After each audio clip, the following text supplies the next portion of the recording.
In the world of elite performance, everyone looks at how hard you're training, how big the weights are, and how intense the session is. And don't get me wrong, as a weightlifter myself, I saw that approach as the only way forwards of how to get better, stronger, and push the boundaries on how much I could lift. And everyone loves a hard, grindy session where they push through, lift heavy weight, and they feel great afterwards. But that's where we break the body down. The important stuff isn't what we do in the gym, it's what we do outside of the gym to make sure what we do in the gym gives us the best results possible. As someone that competes at a high level in Olympic weightlifting and works a full-time job, I know how hard it can be to make sure we're doing those little things outside the gym to maximize our performance. Today we're going to look at some of the things I do to make sure I'm getting the most out of my training sessions, starting with the thing that fuels our body from the beginning to make sure we're getting the most out of our training, our nutrition.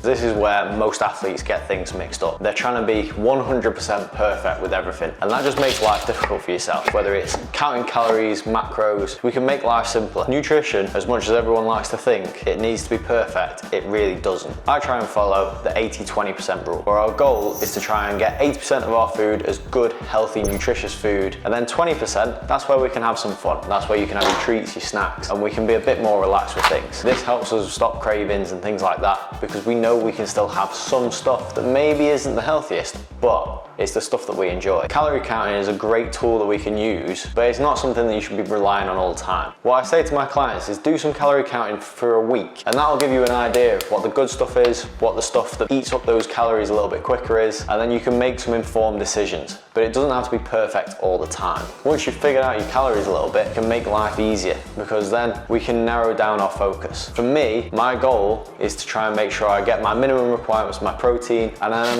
most of the time for my calories, I'm trying to make sure that I'm in either maintenance or a little bit of a surplus. And that's coming from me, someone that has to fit into a weight category for the sport. So for me, I'm aiming to get a minimum of 1.2 times my body weight in grams of protein on a daily basis. And that's my minimum baseline. So for me, that sits at roughly 110 grams, which I don't find too difficult to get in. If you're a lighter body weight, it makes life a bit easier. If you're heavier, it means a little bit more protein. But it's achievable if we have a good protein source in every one of our meals. And then if we've hit our minimums, then we've just made bonus points if we get any more in. But if we don't quite make it, it's not the end of the world, because we can make up with our extra protein the next day. Calories are a very similar boat. Most people, if you're training to be an athlete, if you train to perform well, you want to be eating enough food to support the activities that you're doing. Even for someone like me that has to fit into a weight category for the sport, I'll only start reducing my calories as late on as I possibly can. So that way I'm making the most out of the training that I'm doing, and I'm not putting my body through any extra stress that doesn't need to go through. Make your nutrition simple. Try and follow that 80-20% rule, have your minimums for your protein, and make sure you're fueling your body properly. And once we've figured out our fueling, we then need to manage our CNS.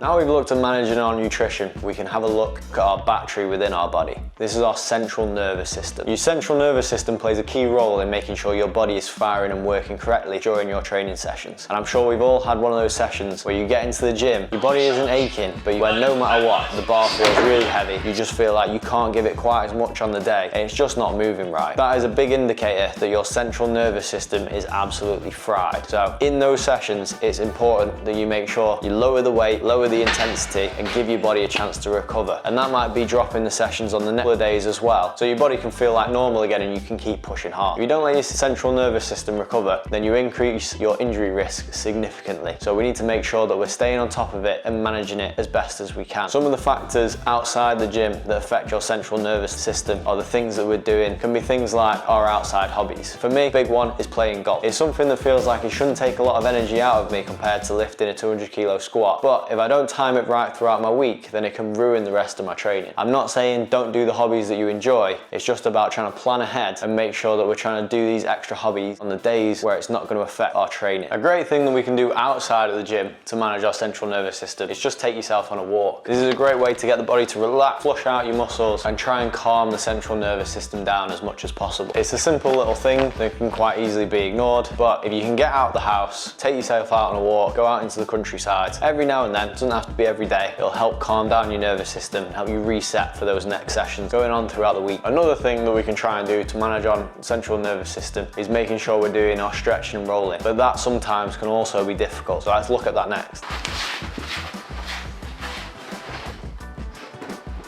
One of the things that helps us with managing our CNS and preventing injury is doing our stretching and rolling after training. But nobody likes doing a long stretching routine, and everyone finds it a bit awkward. Trying to cram in that time can sometimes feel like a bit of a pain in the arse to do, and we don't really want to do them. So what are some ways that we can try and make it easier on ourselves? For me, at the end of the day when I'm watching telly, instead of sitting myself down on the sofa, I lie myself down on the floor so that I can start stretching straight away. So that way it's not a big chore. I'm not trying to make it painful or uncomfortable. I'm not counting how long I'm in stretches for. I just do what feels good on the day. Everyone spends a bit of time at the end of the day watching a bit of telly, so it's a prime time that we can sit down, relax, and use it as our time to stretch out and make the body feel a little bit better at the same time. I also try to keep a roller in the living room with me, so if I find a tight spot, then I can work into that tight spot on the roller, and it's not like it has to be a big separate chore that needs to be done at the same time. Another great time that we can stretch in the day is before we go to bed, because it puts our body into relaxation mode and it can help us fall asleep, which is our next topic. Sleep is one of those topics that everyone talks about because it is so important. Nowadays, we live in a society where staying up late is cool, but also getting up early and getting on the grind is also the it thing to do. And as a result, those things are diametrically opposed. So for me, I try and get to bed as early as possible and wake up as late as possible, because sleep is our secret weapon that we can make the most of to improve our training. I like to try and get in bed by 9 o'clock, which seems early because it is. But for me, I don't find it a chore because I like getting in bed. I like sleeping, so it's easy for me to make that choice to get up and get in bed. By getting in bed at 9 o'clock, it means that I can fall asleep by 10 o'clock, which is perfect for me because when I have to get up for work, I have to get up at 6 a.m. So that means I know every night I'm getting my minimum of 8 hours sleep. On top of that, I also work shifts, which means I do have to work night shifts twice a week. Because of that, I try and bank as much sleep on the nights that I know that I can get extra sleep as possible. So by going to bed early, it means that I can make the most of trying to wake up a little bit later. So even if that waking up is at like 7 a.m. instead of 6 a.m, I'm getting an extra hour's sleep throughout the week, which then adds up for those nights that I get slightly less sleep. But it's not always easy trying to get to sleep, so some of the things that we can do, number one is everyone says try and get off your phone, try and turn off screens an hour, 2 hours before you go to bed. But in today's day and age, that can be quite hard. So our next best thing we can do is shift our phones, watches, and even our TVs if it's possible to night mode or to night shift. What this does is reduces the blue light coming out of those screens, shifts it slightly to red, which means it tells your brain that it's actually time to go to bed. Whereas that blue light tells your body that it's the middle of the day and we need to be awake. So it just helps our body shift into that going to sleep mode. Other things that we can do is trying to reduce our caffeine. There's loads of people out there that say caffeine doesn't affect their sleep, but I can guarantee you that's because you've not tried to sleep without caffeine in a very long time. It does normally take a couple of nights, but the difference is huge. For me, I always thought I was someone that caffeine didn't affect that much until I started cutting it out at 3 p.m. and then you realize how much better you sleep at night. So try and make that decision to cut out caffeine a little bit earlier in the day so you give yourself the best chance possible of getting to sleep. It's also great to try and have a bit of a nighttime routine because that helps your circadian rhythm get into a rhythm and stay nice and consistent. So for me, it's getting in bed, trying to fall asleep for 10, waking up at 6 or a little bit late. For you, it might look slightly different, but that's fine as long as it's consistent throughout the week so that your body knows at certain times that it's sleep time. Sleep is definitely the biggest tool in our recovery toolbox that we can use. So making sure we make the most of it is very important.